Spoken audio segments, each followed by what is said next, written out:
Lots of Ice Golem 25 teams starting now.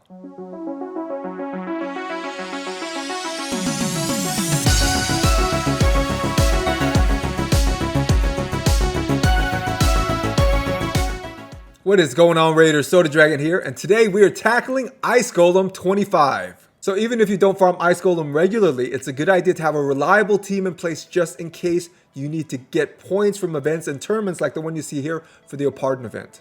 But before we get into the Ice Golem stuff, guys, check out who is the newest addition to my clan here. It is Ninja from Immortal Elite. If you don't know this guy, he's Boomer69. He is a raid content creator and a streamer. And as you can tell by the 5 #1 arena trophies that he has, yeah, he knows a lot about Plat Arena. So Boomer is here just temporarily to help me out with something, so you guys will see what that is in an upcoming video.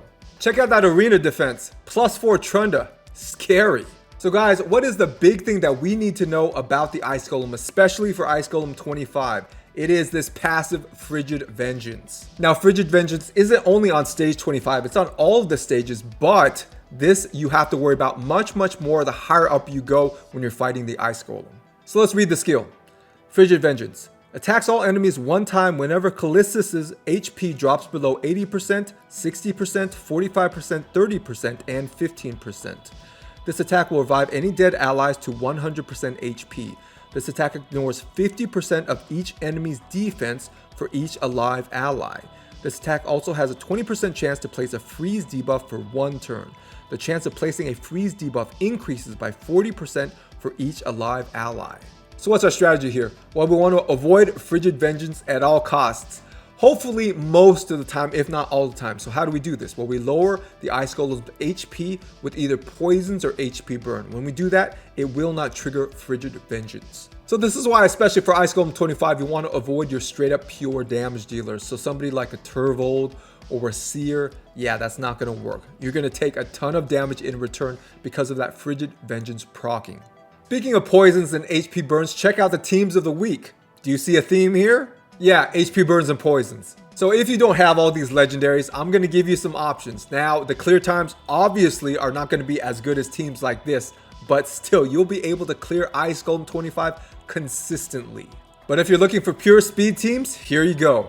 So guys, here's our first team, and this team is the one that I showed in my video, Easy Ice Golem 25. So this is the same team here and it still works, so this is definitely still an option. So how does this team work? Well, we'll start off with the lead here, Sepulchre Sentinel. So she has a defensive aura, she has block debuffs, increased defense, decreased attack, plus she has a crazy passive that 50% of the time when an ally gets attacked, she will completely negate the damage.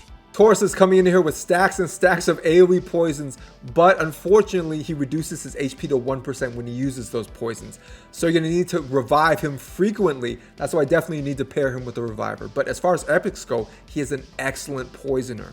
Doompriest is coming in here and healing everybody on the team and cleansing them of 1 random debuff every turn she takes. This is especially important against the boss's adds, that is those minions that put that decreased defense on you. Seal of the Drakes is our reviver, so she's going to be reviving Taurus a lot. Plus she has AoE stuns, she heals everybody on the team for 10% of their max HP every turn she takes, and she has a nice decreased speed plus decreased turn meter on her A1. So all around great kit, not only for the waves but for the boss as well. We're using Grush for his healing and his damage mitigation, so he has continuous heals, plus he has a leech on his A1, really nice for keeping your team alive, getting those heals up. Plus he does have a decreased attack or decreased crit damage on his A2. Now, it's either one or the other, it's not both, but that can help mitigate the damage that you're receiving. So this is going to be a very consistent team, though you're lacking some damage because you only have 1 poisoner. So our clear time here, we're seeing 12 minutes, but yes, you can make this run a lot faster. All you need to do is make Taurus faster. It's as simple as that. So really the speed of this team clearing Ice Golem 25 is only limited by your gear. You make Taurus really fast, you're going to clear this a lot faster because he is the #1 damage dealer on the team. Alright guys, here's our next team. So notice we don't have Doompriest anymore and we don't have Grush. Who do we have? Well, we substituted in another Taurus and now we have Rector Drath. So because we have 2 Tauruses that die easily, it's great to get a second reviver in there. That's the point of Rector Drath here. She's a great healer and she casts Perfect Veil as well, which is really good against mitigating the damage of AoE attacks, and she has a nice decreased attack on her A1. So because we have 2 poisoners here, we're seeing much faster clear times, 9 minutes instead of 12 minutes. And once again, the clear time is going to be much faster than this depending on how fast you make your Tauruses. I think you can cut the runtime down to about 6 or 7 minutes if you make your Tauruses fast enough. Next up here, we have a variation on the team. Just in case you don't have Sepulchre Sentinel, you can substitute in a Doom Priest, and she works just fine. So here we're seeing similar runtimes to the team with Sepulchre Sentinel instead of Doom Priest, but both are good teams. Next up, guys, we're substituting out the Poisoners for HP Burners, just in case you don't have any top tier Poisoners in your account. So Ninja is coming in with exploding HP burns. He has an AoE freeze, really nice for the waves. Plus, he has a decreased defense strong version on his A1, and he veils himself. So really good along with Rector Drath to combine the healing that Rector Drath's passive gives him when he's veiled. So Drexstar here is our second HP burner. He has a cool passive that HP burns people that attack him. Plus, he has a cool AoE provoke that gets people to attack him in the first place to get his passive working to burn them. So this is a good consistent team. But look at that runtime, 12 minutes. Is there anything we can do to reduce this runtime? The thing is, unlike the single Taurus or double Taurus teams, I do not think that you can significantly reduce the runtime of this particular comp. Here's why. It's because of the way HP burn works. Now with poisons, you can stack multiple poisons on the same enemy. With HP burns, you cannot.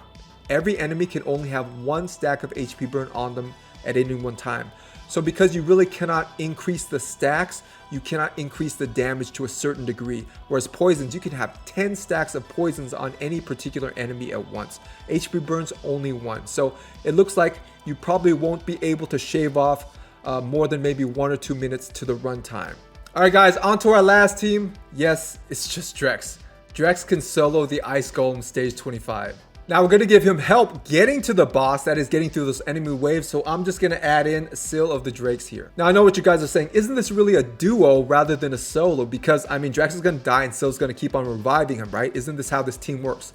No, it's not. Okay, Seal is only there to get him through the waves. Seal dies early on once you actually reach the Ice Golem. Drex just solos the Ice Golem and his ads. He just does it all by himself. So I mean, whether or not you want to call it a duo solo, it doesn't matter. You'll see Seal never revives Drex. He doesn't need it. He takes down the Ice Golem by himself. So Seal is completely replaceable here. Replace her with whoever you want or fill in the rest of the team with whoever you want to be able to get Drex to the Ice Golem. And once he's at the Ice Golem, he doesn't need anybody else's help. So yeah, these two are all you need for Ice Golem 25. And notice the runtime to under 9 minutes. Now, some of you guys might be remembering what I said about the Ninja / Drexstar team. That was a 12-minute run, and I said you probably couldn't reduce it significantly because of the way HP burn works. So the question is, why is it significantly lower with just these two?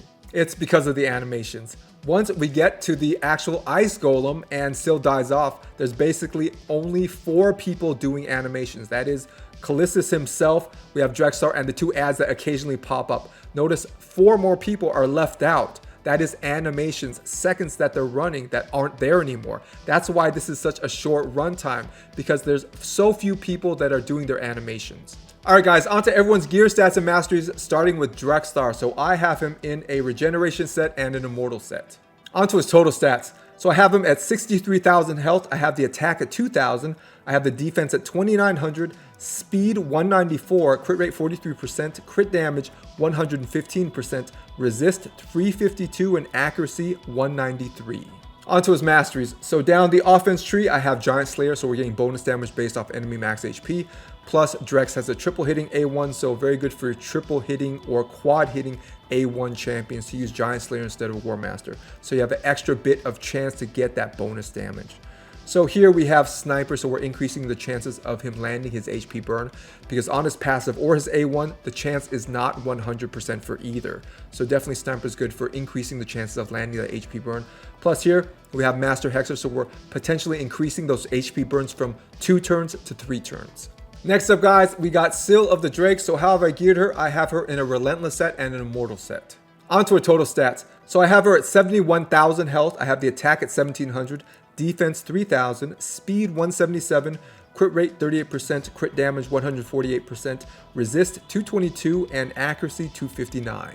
On to our masteries. So down the offense tree here, we do have War Master, so we're getting bonus damage based off enemy max HP. And down the support tree, make sure to go down the left side of the support tree here to increase her passive healing. And down here, we do have Spirit Haste, so when someone dies, she gets a speed boost. And here we have Sniper, so this is to increase the chance of landing her A1 decreased speed debuff. On to Ninja. So how have I geared him? I have him in a Relentless set and an Immortal set.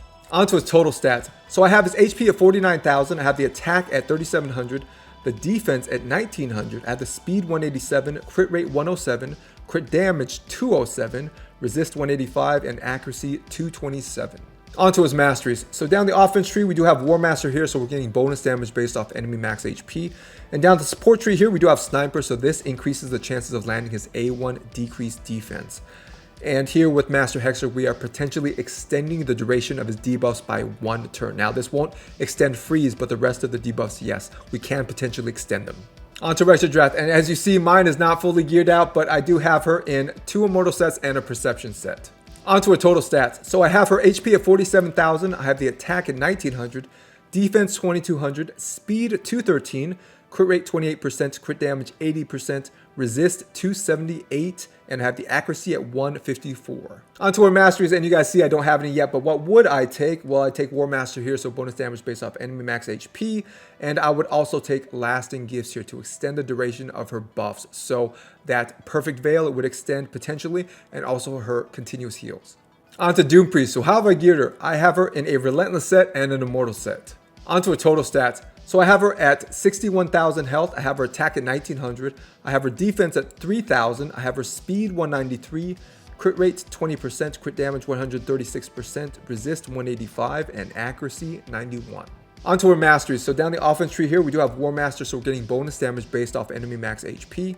And down the support tree, just like with Seal of the Drakes, we're getting these 3 masteries right here to increase her passive healing. Plus, we're getting Spirit Haste, so we're increasing her speed when someone dies. Alright guys, on to Taurus. So how have I geared him? I have him in a Lifesteal set and an Immortal set. But I think it's fine to run him in all speed sets as long as you get the accuracy substats that you need, or run him in a combination of speed and accuracy sets. Onto his total stats. So here I have his HP at 39,000. I have the attack at 2,700. I have the defense at 1,500. I have the speed 188. I have the crit rate 88%, crit damage 105%, resist 174, and accuracy 274. So how much accuracy do you need for Ice Golem stage 25? You want 200 or over. Onto his masteries. So down the offense tree, we are getting War Master, so we're getting bonus damage based off enemy max HP. And here, this is really important to get Master Hexer. So we're potentially extending the duration of his poisons. So this is like his main job, to poison, right? So make sure you get Master Hexer along with your Taurus. Alright guys, next we got Sepulchre Sentinel. So how have I geared her? I have her in a Relentless set and an Accuracy set. Onto her total stats. So I have her HP at 3,600, I have the attack at 1,900, I have the defense 3,500, speed 213, crit rate 27%, crit damage 135%, resist 253, and the accuracy at 296. Onto her masteries. So down the offense tree here, we do have War Master, so we're getting bonus damage based off enemy max HP. Now, the way I have her support tree set up, I'd probably go here with Lasting Gifts, so we're extending the duration of her buffs. Plus, I would go here with Master Hexer to extend the duration of her debuffs. I think those two are probably more important than taking Sniper. Lastly, guys, we got Grush here, not fully geared out, but he does have on him a Lifesteal set and a Resilience set. Onto his total stats. So I have his HP at 48,000, I have the attack at 1,200, I have the defense at 2,900, speed 150, crit rate 100%, crit damage 104%, resist 146, and accuracy at 136. Onto his masteries, and you guys can see I don't have him mastered out yet, but what would I take? I would definitely take War Master, so we would get bonus damage based off enemy max HP. And here I would take Lasting Gifts, so we would potentially extend the duration of those continuous heals that he casts. And here as well, I would take Master Hexer to extend the duration of his debuffs. So his decreased attack, decreased crit damage, and his leech, we would potentially extend them by 1 turn. Alright guys, that is it for today. I really hope this video helps you get past Ice Golem 25. So let me know in the comments what you guys think and if this video helped you out. And if you guys haven't yet, like, subscribe, and share. Turn on all notifications. Stay safe, and I will see you guys in the next video.